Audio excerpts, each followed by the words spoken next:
Hey guys, welcome back to Lorinda Channel. Saya rasa macam lama sudah kita tidak berada di sisi talk about. Ada yang rindu saya? Ada. Kalau saya tahu, lama sudah saya tidak video yang serius, video yang macam sekarang. Tapi sebelum itu saya ada mau bercakap dulu sedikit lah kan. Apa saya bercakap apa? Kenapa saya lupa apa yang saya ucap apa? Aduh.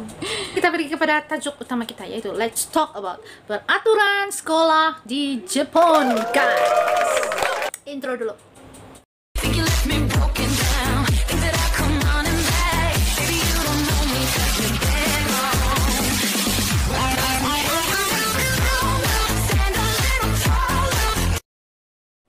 Oke guys, bercakap masalah sekolah, sudah tentu kita akan terbayang-bayang uniform sekolah Jepun yang pindiknya minta ampun. Lepas itu dia punya gaya pergi sekolah macam yang bukan pergi sekolah, tapi macam mau pergi jadi kartun anime pula kita tengokkan. But guys, apa yang kita nampak di kartun-kartun itu hanyalah kartun semata-mata ataupun peraturan-peraturan sekolah di Jepun. Nah, the rules of schools in Japan. Dia bilang kalau English, entah betul kah tidak English itu. Oke, first peraturan di sana macam biasa, macam sekolah yang ada di Malaysia juga wajib pakai uniform sekolah yang ditentukan oleh kerajaan. Tapi kalau di Jepun yang ditentukan oleh pihak sekolah. So, yes guys, mereka wajib pakai baju seragam, mengikut aturan sekolah, dan dorang juga dilarang melapiskan pakaian-pakaian lain di dalam pakaian mereka selain daripada sweater yang disediakan oleh pihak sekolah, sweater kah, blazer kah, apalah. Dorang tidak boleh pakai benda lain selain daripada apa yang sekolah sudah kasih tentu. Kalau macam kita sudah pakai baju kurung, kita boleh pakai sweater kan. Kalau di sana tidak boleh. Peraturan yang kedua ialah peraturan jam 10 malam, di mana selepas jam 10 malam para pelajar atau para murid sekolah tidak dibenarkan berada di luar, contohnya di shopping kompleks, di wayang, ataupun di kedai-kedai di mana-mana lah. Tidak boleh selepas pukul 10 malam, sebab kalau pihak penguat kuasa jumpa kamu jalan-jalan di tengah malam, kamu akan kena minta ID ataupun kad pengenalan ataupun ID card kamu untuk mengetahui umur kamu berapa. Sekiranya kamu masih pelajar, kamu akan didenda ataupun dihukum lah. Sebab memang dilarang sama sekali untuk keluar sekiranya kamu masih berstatus pelajar pada jam 10 malam ke atas. So, ya guys, begitulah peraturan dia kalau di sana. Jadi macam mana itu kalau macam kita jalan-jalan sama keluarga sampai pukul 10 malam masih lagi kita jalan-jalan di kedai kan. Kalau macam di sini biasa itu. Saya pun pernah tuh bawa anak-anak naik kereta sampai pukul 12 malam. Peraturan yang ketiga. Di Jepun tiada guru gantian ataupun tiada guru yang akan menggantikan sekiranya guru itu tidak datang pergi mengajar pada hari tersebut, maka murid-murid akan belajar sendiri dari awal sesi pembelajaran sampai habis, sampai pulang, dorang akan belajar sendiri. Sebab cikgu tidak akan ada pengganti. Maksudnya tiada yang mau ganti itu guru yang tiada pada hari itulah. Berat juga beban kan jadi cikgu di Jepun, makanya kau tidak boleh cuti beranak apa ini. Jepun risau dengan dia punya jumlah anak, tapi peraturan macam ini macam membuatkan orang untuk berpikir 2-3 kali, berpikir 100 kali sebelum mau ada anak. Kan? Next, kita pergi kepada peraturan sekolah di Jepun yang keempat, yaitu peraturan no couple. Mana-mana yang sekolah di Jepun tidak boleh kamu berkencan, tidak boleh kamu couple selagi kamu masih murid, sebab kerajaan, ibu bapak, dan pihak sekolah sudah bersetuju bahwa tidak akan berlaku apa-apa aktiviti dating ataupun aktiviti asmara dana di sekolah, sebab dia akan menjadikan mereka hilang fokus belajar. Kerajaan, sekolah, dan juga ibu bapak sudah sepakat bersetuju bahwa tujuan murid untuk pergi sekolah hanyalah untuk menimba ilmu, ya guys. Ini juga adalah disebabkan karena ibu bapa dan juga pihak kerajaan berserta para guru di sekolah percaya bahwa para pelajar terlalu muda untuk menjalani hubungan-hubungan seperti itu dan mampu mengganggu fokus mereka dalam pelajaran. Seperti yang kita tahu di Jepun itu dia punya sistem pendidikan sangat ketat. I mean, kita sebagai ibu bapa di Jepun, kita pasti mau anak kita jadi yang paling the best di sekolah, sebab saingan terlalu sengit. Dan ya, kita tidak mau anak-anak kita jadi yang gagal di sekolah. Jadi peraturan dilarang berkencan, dilarang dating, dilarang bercinta itu sama sekali diterapkan di semua sekolah di Jepun.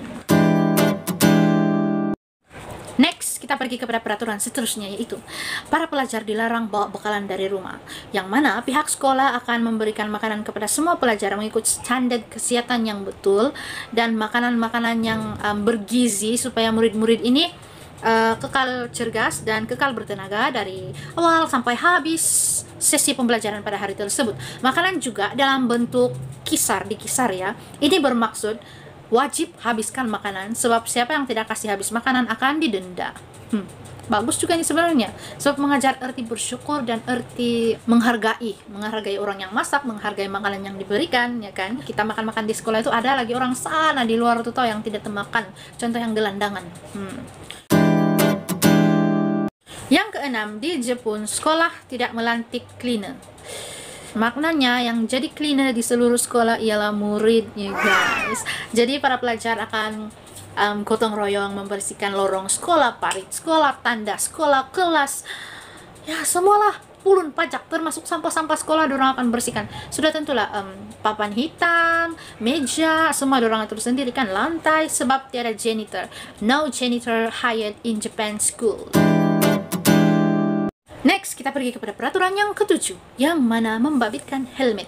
Setiap sekolah di Jepun menyediakan helmet khas, mungkin ada logo sekolah lah ya guys, di helmet dia. Jadi, para murid ataupun murid-murid sekolah dilarang menggantikan, dilarang memodifikasi, dilarang mengubah sesuai itu helmet yang sekolah sudah kasih.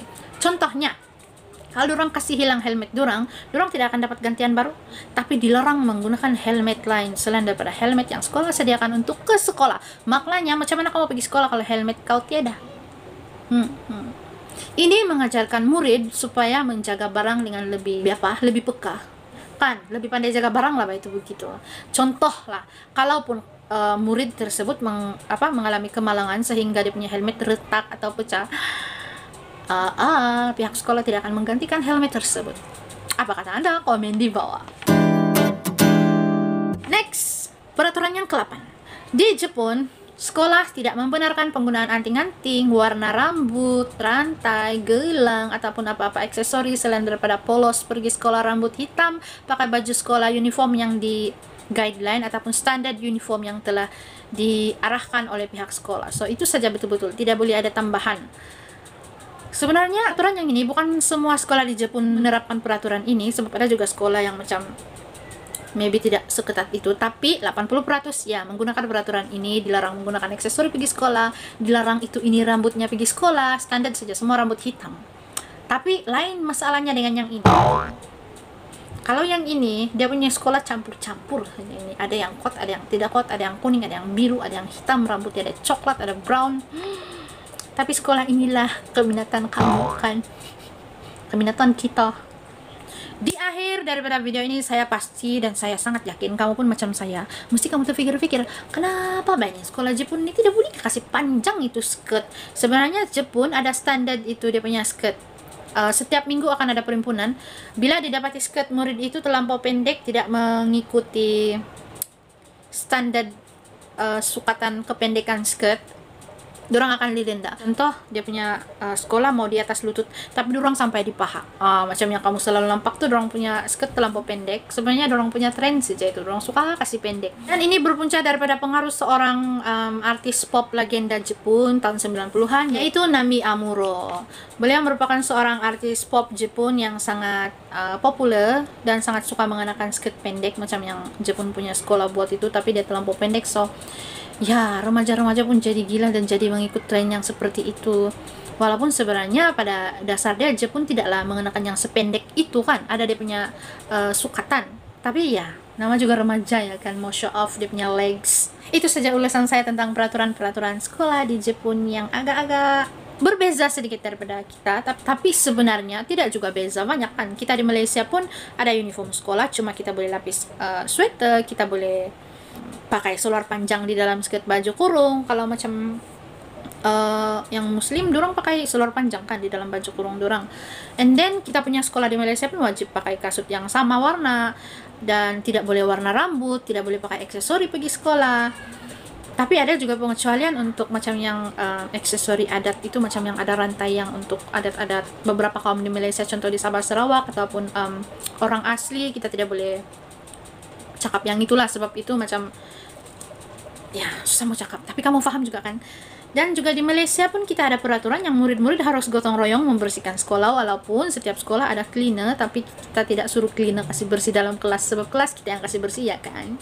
Jadi rindu aku mau pergi sikul. Kalau saya boleh sekolah balik, makanya saya jadi dokter. Oh tidak, saya bercakap sini YouTube begini kan, mungkin saya bercakap di YouTube pun saya cakap pasal medical. Oke guys, thank you for watching guys. Salam damai, salam satu Malaysia dan salam satu dunia. Buat masa ini saya tidak minum kopi guys, jadi tidak salam kopi susu. Saya cabis sudah, jadi saya mau diet sudah. Saya minta maaf kalau kamu nampak saya agak-agak gemuk di kali ini ataupun di video ini. Saya gemuk sudah bye. Bye bye guys, see you in my next video. Bye bye. Have a nice day, stay safe. Stay safe, pakai mask, jangan lupa pakai mask. Jangan kamu keluar kalau tidak penting, oke?